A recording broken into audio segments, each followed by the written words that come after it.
Halo sahabat alur film dimanapun kalian berada, semoga kalian baik-baik saja dan tetap di lindungan yang maha kuasa. Masihkah kalian tidur sambil merem? Oke, kali ini alur film akan membahas film yang berjudul Eden yang dirilis pada tahun 2012. Film ini dibuat dari kisah nyata seseorang gadis pada tahun 90-an yang akan dijadikan sebagai pemuas hasrat laki-laki durjana, di mana film ini berkisah tentang perdagangan gadis-gadis remaja yang dimana para gadis-gadis tersebut akan dikumpulkan di suatu ruangan dan diorderkan kepada laki-laki durjana. Sebelum lanjut ke filmnya, jangan lupa langganan dulu. Langganan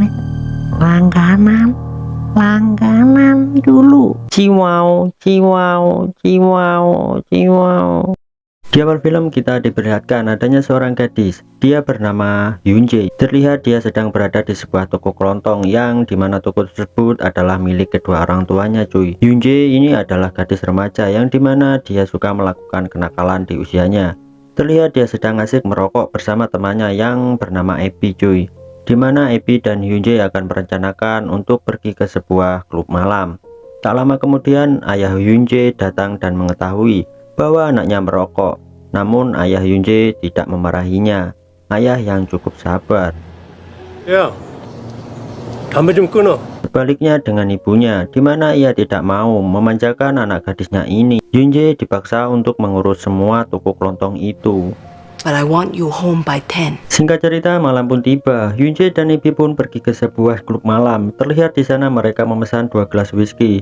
Terlihat ada seseorang pria yang naksir kepada Hyunjae. Ia bernama Jisoo. Hyunjae yang polos ini pun langsung mau-mau aja cuy diajak berkenalan dengan Jisoo. Jisoo yang mengaku sebagai pemadam kebakaran ini sangat mudah untuk merayu Hyunjae. Singkatnya terlihat Jisoo dan Hyunjae pun pulang bersama. Dan si Jisoo pun meminggirkan mobilnya di suatu parkiran dengan alasan ingin menelpon seseorang. Sebelum keluar dari mobil, Jisoo dan Hyunjae melakukan adegan berjinggongan. Di tengah aktivitas persinggungan itu terlihat ada mobil datang dan si Jisoo pun turun untuk menghampiri mobil tersebut. Hyunjae yang melihat Jisoo ngobrol dengan pengemudi mobil itu pun sontak curiga, lalu kabur dan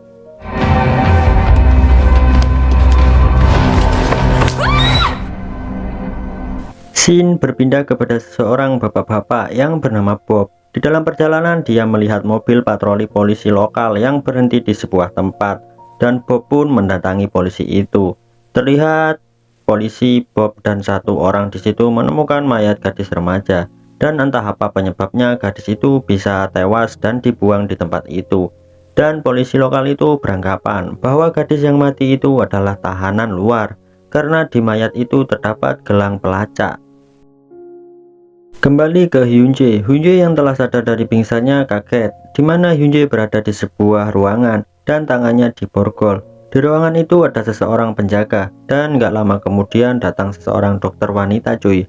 Dokter itu menyuntik Hyunjae obat bius karena Hyunjae sangat berisik dan meminta terus-menerus untuk menelpon orang tuanya. Setelah tak sadarkan diri, Hyunjae langsung dimandikan oleh si dokter dan penjaga itu. Setelah dimandikan dan hanya berpakaian bikini saja, Hyunjae ditempatkan di sebuah tempat yang mirip seperti asrama cuy. Hyunjae yang sadar dari obat biusnya tadi, dia dikagetkan adanya seseorang gadis, mana gadis-gadis itu akan dijadikan sebagai jasa pemuas hasrat para laki-laki hidung belang. Terlihat Bob di sana. Ternyata Boblah dalang dari semua ini. Dia adalah polisi yang mempunyai peran penting dalam bisnis jual beli wanita. Dan terlihat kedua anak buah Bob datang membawa sekardus anak kucing dan memberikan anak kucing itu kepada semua gadis di sana.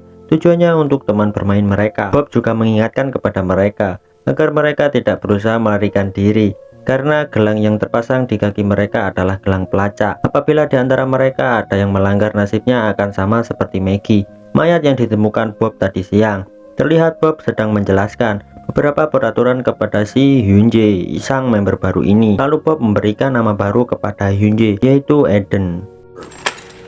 Means delight. Terlihat Eden dan beberapa gadis di sana yang sedang mengantri untuk mengambil tes pack dan tes kesehatan. Mengingat Eden bocah polos, lantas Eden pun menanyakan kepada temannya yang bernama Priscilla cara menggunakan alat itu dan apa fungsinya. Beberapa kemudian Vogel memberikan tugas kepada beberapa gadis di sana dan menyuruhnya untuk mengganti baju, dan terlihat Eden mendapatkan tugas pertamanya cuy. Terlihat Eden dengan beberapa gadis di sana dibawa Vogel dengan menggunakan mobil untuk mendatangi salah satu klien mereka. Sesampai di tempat itu, Eden dan temannya dipaksa agar menuruti kemauan kliennya. Eden dan temannya pun diborgol. Ternyata di tempat itu adalah tempat pembuatan film dewasa. Di hari berikutnya Eden mendapatkan tugas keduanya dan diantar oleh Vogel untuk melayani seseorang klien yang ternyata seorang pria tua sange. Di tengah adegan itu, Eden yang sangat kesal menggigit otong si pak tua itu hingga putus. Atas tindakan Eden ini, Eden mendapat hukuman, di mana Eden dimasukkan di bak mandi yang berisikan es batu.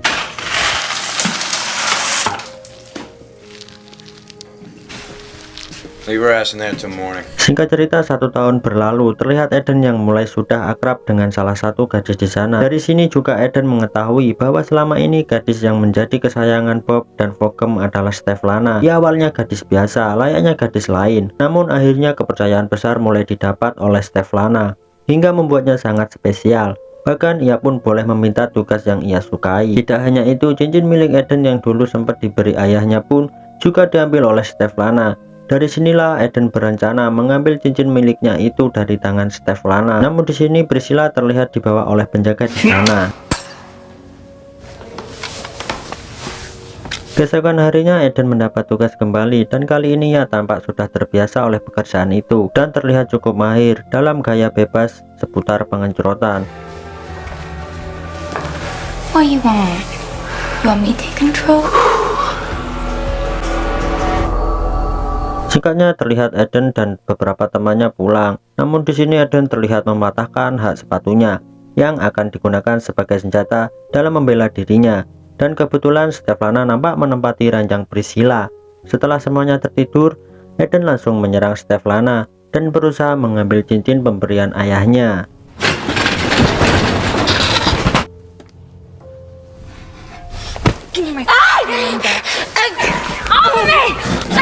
Penjaga pun datang dan mengetahui perkelahian antara Eden dan Steflana.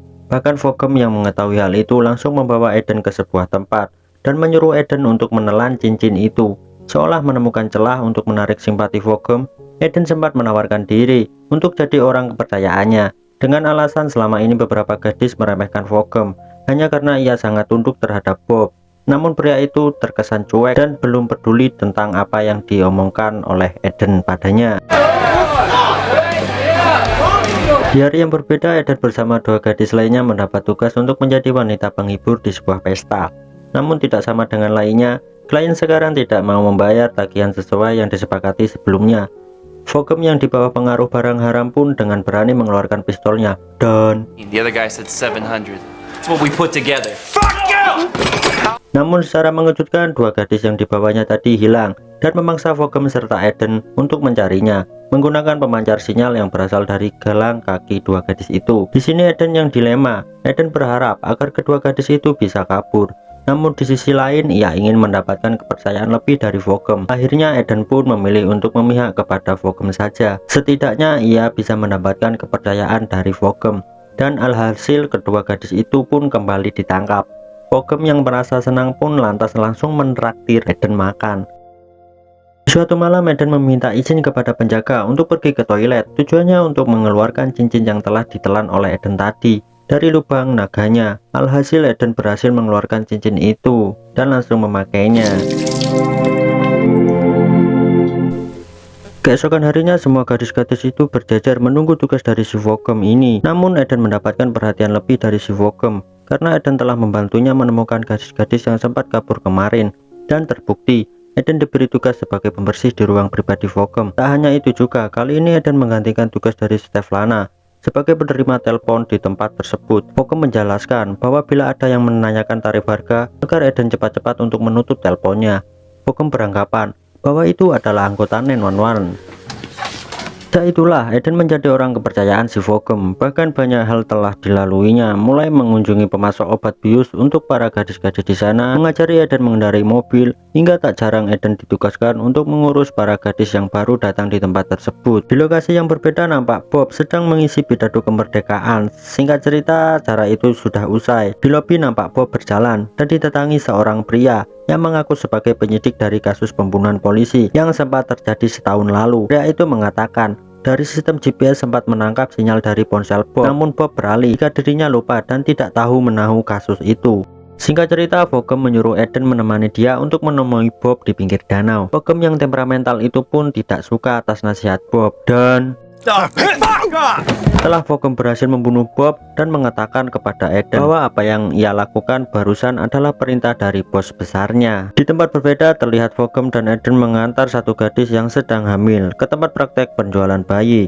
Eden yang mau menuju ke toilet dengan tidak sengaja membuka pintu kamar, dan ternyata di dalam kamar itu ada Priscilla yang sedang mengandung hasil dari cocok tanam selama ini. Lalu Eden berjanji bahwa akan mengeluarkan Priscilla dari tempat itu. Lalu di tempat lain nampak Ivan, si penjaga itu berada di bak yang penuh es, yang diketahui ia selama ini telah bekerja sama dengan pihak kepolisian, dan Vogem menyuruh anak buahnya untuk membunuh si Ivan ini.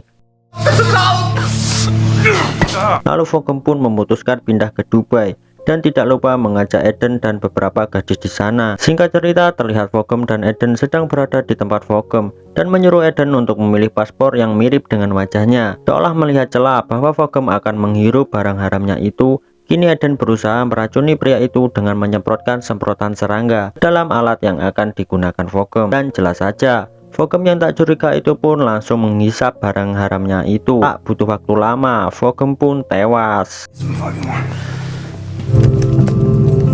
Dengan mudah Eden pun kabur dari sana, langsung ke tempat Priscilla disekap dengan tujuan membebaskan temannya itu dari sana dengan menebusnya menggunakan uang yang telah ia curi dari tas Vogem. Namun uang yang dibawa oleh Eden tidak cukup. Lantas Eden menawarkan kepada si penjaga itu untuk melakukan mantap-mantap dengannya. Namun si penjaga itu menolak. Dengan terpaksa Eden pun menyuntikkan obat bius kepadanya. Dan Priscilla pun dengan mudah dibawa kabur oleh Eden. We gotta go. Come on, don't look.